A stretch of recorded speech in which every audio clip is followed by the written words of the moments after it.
Welcome to the Raider Hoops Report for the first time in the 2013-2014 season. I'm Brian Vikalskis, joined as always with East High head basketball coach Ras Vanderloo. And Coach, this is the first one of the season, so we're kind of getting things off on the right foot here. But can you kind of give us a little synopsis of what went on during the off season? I know you guys have camps, you have tournaments that you're in. Can you just kind of give everybody an idea of what you guys do between the end of last season and the start of this year? Yeah, we actually, like any sports nowadays, it never really ends. We ended last year in March, and you give them a few weeks off, and then starting in April, May, you have open gyms, and they play a lot of just open basketball at East High. And then starting in June, we hit it real hard. We have our own camp where it's basically practice for the older high school kids. From there, we roll right into 5 different tournaments, weekend tournaments. We go to USD. We went down to Creighton. We went to down to Council Bluffs. Went over to Norfolk. So we play a lot of different teams. So we play some Omaha teams, some South Dakota teams we don't normally see. So that part is very good. Sometimes you get stuck playing the same teams during the season, during the off season. It's kind of boring. So we play teams from Texas, Nebraska, South Dakota, Minnesota, all over, which I think makes us better because the competition is very good. July, we kind of start to slow down a little bit and let the kids that are fall sport kids, football, cross-country kids, gear up for that. And then once the school year starts, September-ish, we start open gyms again, and here we are. Here we are indeed, and as you have the kids back with you now, the football kids obviously got off to a little bit of a late start, but then they're back with you. And so kind of looking around, you had the East High Jamboree, which is just a fantastic event, an annual event every year, when all 4 city teams get a chance to play against some other local competition. What did you take away from the Jamboree this year? Same as years before, better than ever? Oh, I think it's always good. First of all, there's 8 teams there. And if you're a basketball fan, I don't care if you're an East fan or Northwest or Heelan or even local area teams, it's just good to get out and watch basketball. We always treat the Jamboree maybe differently than some teams. We try to get every kid in the game. We don't run a lot of our normal set play stuff, but basically it gets kind of a dress rehearsal, so to speak. You got officials, you got a crowd, you got the clocks on. It's different than practice. It kind of gives the kids a little jump start of the season. And then you got a jump start of the season there. You took a first game last week, Tuesday night. You went down to Council Bluffs, played against a Lewis Central team, came back with a loss. Can you talk a little bit about that game and what you took away from it? Yeah, first of all, Lewis Central, give them all the credit in the world. This is one of their better teams they've had in years. Their size was as good as maybe we'll see all year. They had 3-6 kids. They had two decent shooters.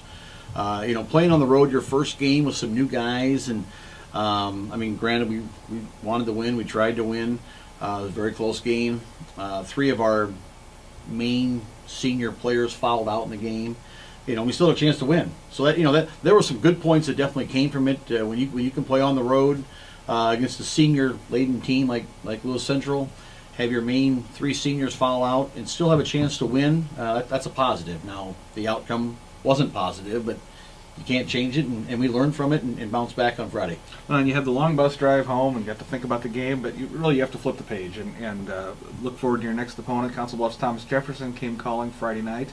You rolled the victory, and as you always say, they're never easy, but nonetheless, you look at the scoreboard, and it was a pretty wide gap. Those are good games to be able to get a lot of personnel in early and to just kind of take the temperature of the team and see where everybody's playing. Oh, absolutely, and TJ was coming in off of a win. So you don't really never know what to expect early in the season. The second game, just like us, and they have some individually talented kids, some quick athletic kids. We started the game off the first 3.5 minutes, maybe a little slow, and then we started playing basketball like we're capable. I think it went. We were down 6-2 for a long, it seemed like forever. Then we jumped out, by a wide margin at half, and then to end the game. And you brought back, I know that you like to say you brought back 2.5 starters from last year's team with your seniors. Can you talk a little bit about the senior starters? Absolutely. You bring back Chase Kern and Wyatt Mounds, 2 players I wouldn't trade for anybody. I wouldn't. I don't think they get as much credit as they deserve. Here are 2 kids that battled every night of the year last year on a 22-2 team. They were in the fire. Every night in major parts of it. And having them back as a nucleus is huge. Carter Lilly, I always call him the half starter. He never started any games, but he played a ton of minutes. He's an unbelievable defender. He's quick. He can run. I mean, this guy can run 900 miles, I think, without stopping. He's like a little energizer, a little bunny guy. You just kind of wind him up and put him out there. But, those three seniors, we're going to win a lot of games because of those three guys. Now, it takes a whole team to win games, but that's an unbelievable nucleus when you can have seniors that are not only good players or quality kids, they work hard, they get it, they know what it takes to be successful. You just said something I think people don't really understand. When you talk about there's a 32-minute ball game and you say Carter Lilly played a lot of minutes and played more minutes than some of the starters last year. When somebody hears that, I guess it begs the question: why wouldn't he be starting then if he's playing all those minutes? What's the determination that goes into a bench player that plays a bunch of minutes versus who starts the game? And you get goofy coaches normally. But no. Setting that aside, let's go for option two. What normally happens is it has to do with kind of your rotation on how you sub, and you want always to have these certain 2 or 3 in all the time. So if you start this way and your rotation is subbing, you still have those 3 in. So and then plus the fact that some kids they love to start, and it's cool, it's a good deal. Some kids they just want to play. Like last year, I don't believe it bothered Carter Lilly, that he didn't actually hear his name called off as a starter, but he also played a ton of minutes. So, for some kids, it's kind of an individual basis deal, but it obviously comes down to the coach's decisions of, when you start to sub, how does our rotation look? Do we have the right 5 guys in the game once the subbing starts? So that's the primary reason we do it. Other teams, I don't know. And then I suppose 2 games in, it's a little too early, but you work on several different rotations throughout the year, and I guess a lot of it depends on height, depends on the personnel you have available with foul trouble. How much of that is dictated by the team you're playing versus how your team is actually playing itself? We kind of have a set rotation. I mean, we basically tell the kids before the game, you 5 are starting. Alex Stevie and Austin aren't. You're going to check into the game 3 or 4 minutes into the game, whether it's 10-0, 0-0, whatever the score is, you 2 are going in. And then we normally will sub out 2 guys, and then about 3 minutes later we'll bring those 2 back. So they, and some teams are totally different than that, but this is just how we do it. But there's no surprises. The kids know, like, I know I'm going in at the 4-minute mark in the first quarter, so I just need to be ready to go. So there's no, like I said, there's obviously no surprises. There's no like, oh my gosh, I'm in. So they know it. The kids that are coming out know it.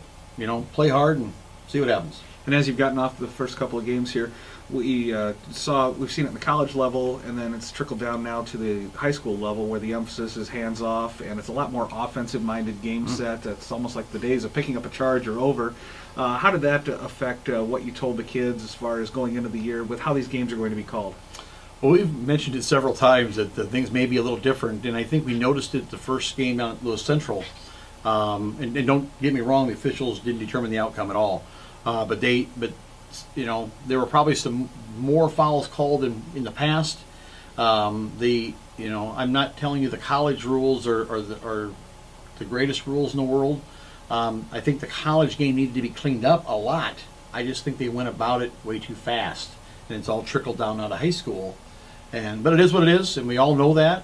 So adapt to it or lose. Does something like that affect a team like you? That last year it was very, very defensive minded. You're a defensive minded guy from football to basketball.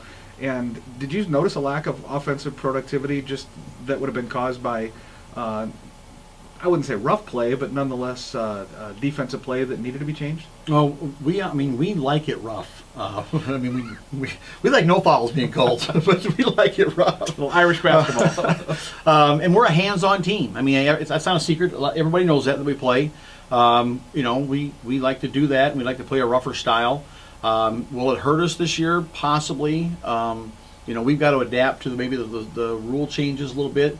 But I still think, like I said, that the college game needed to be cleaned up. Don't penalize the high school game for that reason. So I think you need to call obvious fouls and that, but the minor contact things to me are minor contact. All right. Well, we're going to call a timeout right now, but when we come back, we're going to talk about the personnel changes for your team and some other stuff. We'll be right back.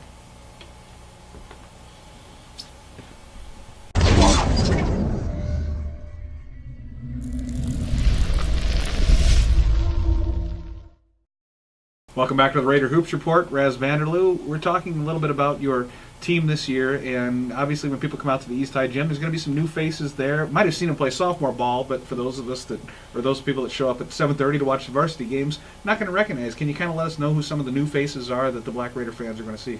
Yeah, we've got a good group of juniors. Last year's sophomore team was very successful. Andre Harris has been in the starting lineup and will be a good player for us this year. Alex Stevie and Austin Arndt come off the bench. Both Stevie's a very athletic kid, runs very well. Was a good football player for us in the fall, along with Austin. Austin come over this year, moved over here from North High School and has done great. He's kind of replaced Greg Kerwin in a way. He's not afraid to get in there and rebound the ball, and I always say in the paint's kind of a garbage area. I mean, he's not afraid to get bumped around or bump others. But he's done a very good job. So those three juniors will play a lot of minutes for us this year. We have some other younger kids as we get going in the season here. I think can contribute and do good things. So all in all, with the solid nucleus of seniors coming back, the adding on of the juniors. We've even got a couple sophomores that I think we'll start getting some time here soon. I think by the end of the year, I think we could have a real good deal. And then when you say that the juniors come up from the sophomores, how close do those teams, I know they don't practice together, but how close are they just as friends, as personalities, that when they join the varsity level, is it just kind of smooth flowing, or is there a period of transition? Both. We every year we bring up a few sophomores and do a little bit of practicing with us, suit up for our games, so they're familiar with all of our guys and how we do things and how we warm up for a game and what we do in the locker room. So they're all familiar with that. Their playing time, their minutes are maybe real low, but as sophomores. But then now they're juniors, so they were part of it last year. This year we got 3 sophomores doing the same thing. So every year we try to slowly kind of fill in with a few. So it's never we lose 5 seniors and now we got 5 sophomores coming in. They kind of blend in, and I think it works. And then obviously that they've had some time to transition. They were on the team as football. A lot of team were football mates, and so that's got to help build team chemistry. Just realizing they're coming off the gridiron from a playoff season together, and now onto the basketball court. Absolutely, the seniors that we have this year were also tremendous football players. I mean, Chase Curran, Wyatt Mounts, Carter Lilly. I mean, these guys they're starters on the football team. I mean, they're very good players. Andre Harris, Austin Arndt, Alex Stevie, the 3 that I mentioned. Starters on the football team, had big impact on the team, so they have played together. Like I said, this is the second sport now this year they've been together, and at least even some of those younger guys may not have played a lot of minutes in football. I mean, they're on the sidelines playing playoff football games against Valley and other big teams. So the speed of the game, what happens on the way to the game, the locker room, being together with the other guys.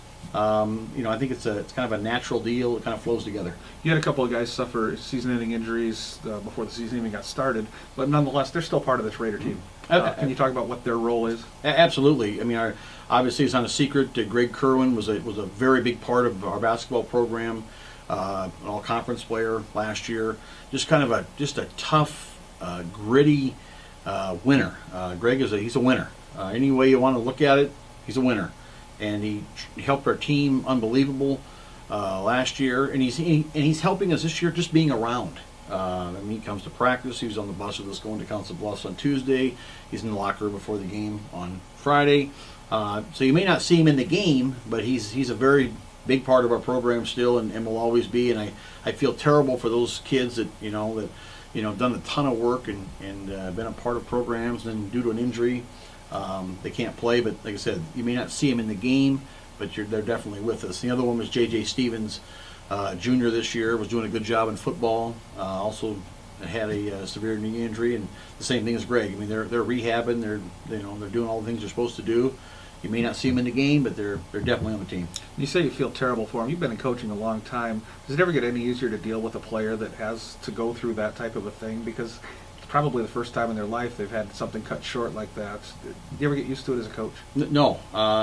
The night that both of them, I was at both those football games when they got hurt, and you just kind of your heart sinks a little bit knowing possibly what happened and knowing that and people could say selfishly that, oh, you're just worried about basketball. I'm not. I'm worried about these kids as kids. Greg Kerwin is. I love the kid. Is he going to help us win any games this year on the court? Probably not. Same thing with JJ. But there had been big parts of our program. They're still part of our program. And I think when an injury takes something away from a kid, they can't get that time back. High school sports is the greatest time in your life. And when you lose time because of an injury that you can't control, I feel bad for those kids. All right, we're going to take another pause, but when we come back, we're going to talk about the personnel changes on the coaching side of things.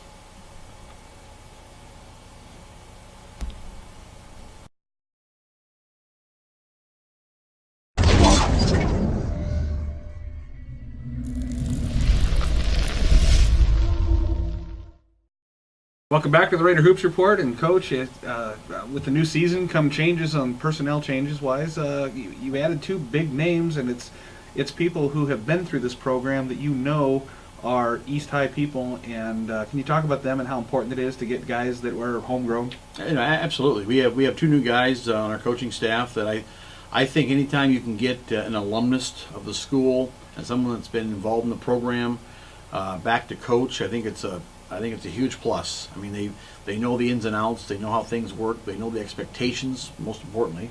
They know what we kind of put up with and what we don't put up with. So I think it's a huge bonus when you can do that. And we've added two.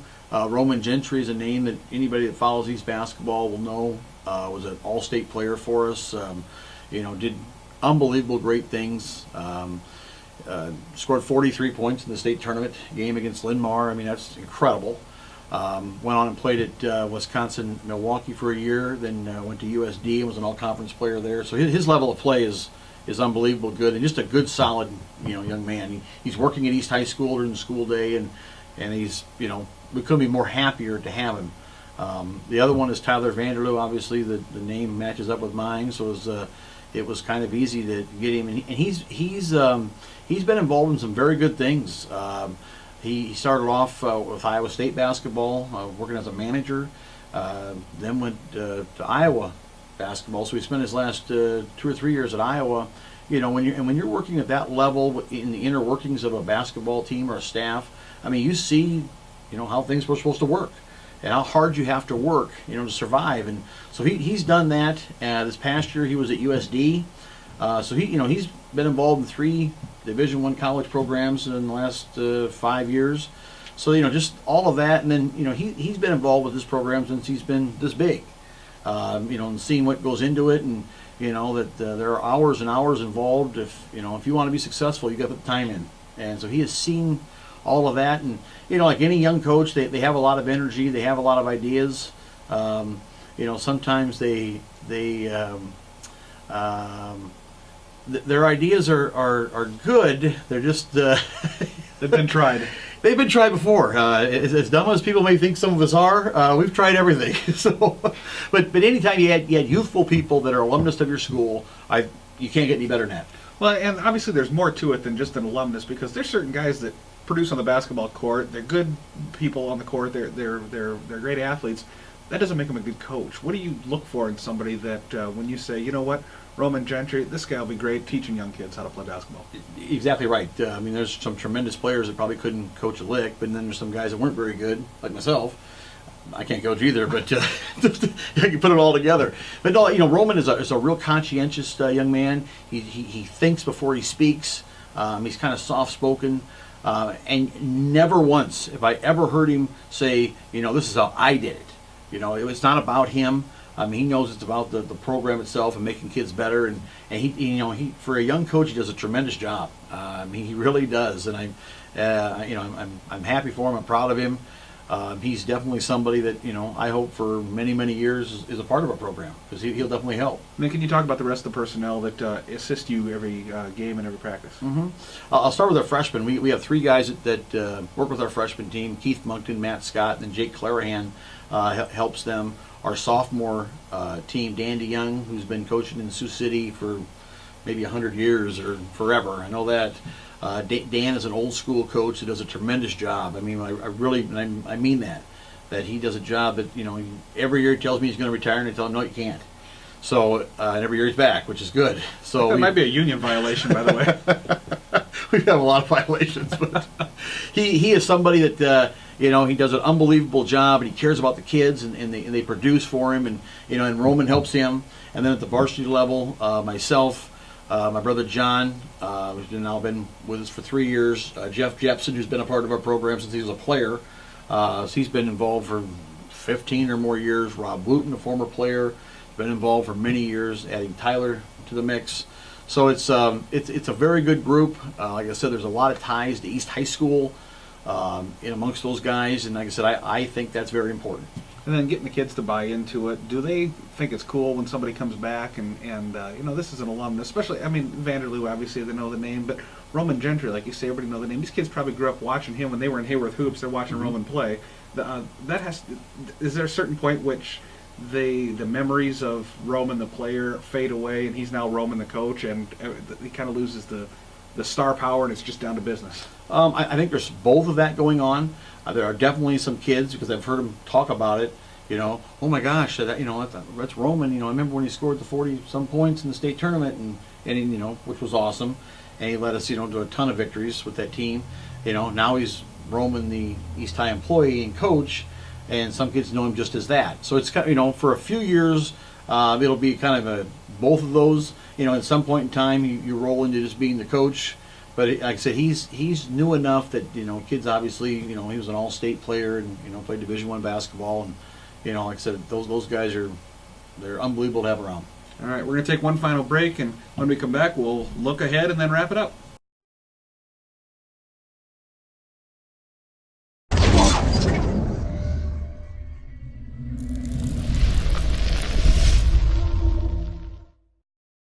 One final time on the Raider Hoops Report, and I guess we have to talk about this beautiful set that we have here. Raz, this is uptown stuff. You'd think you're in Bristol, Connecticut. Well, yeah. I want to thank all the people that are involved with this. Obviously, yourself, Troy Kern, does an unbelievable job with this technology ability and photo taking and all the pictures and the video stuff. And I don't. If you're ever interested in doing photos or any type of photography or video stuff, Troy Kern is your guy. Believe me, he does stuff that I've seen tons and tons of big time college and professional things.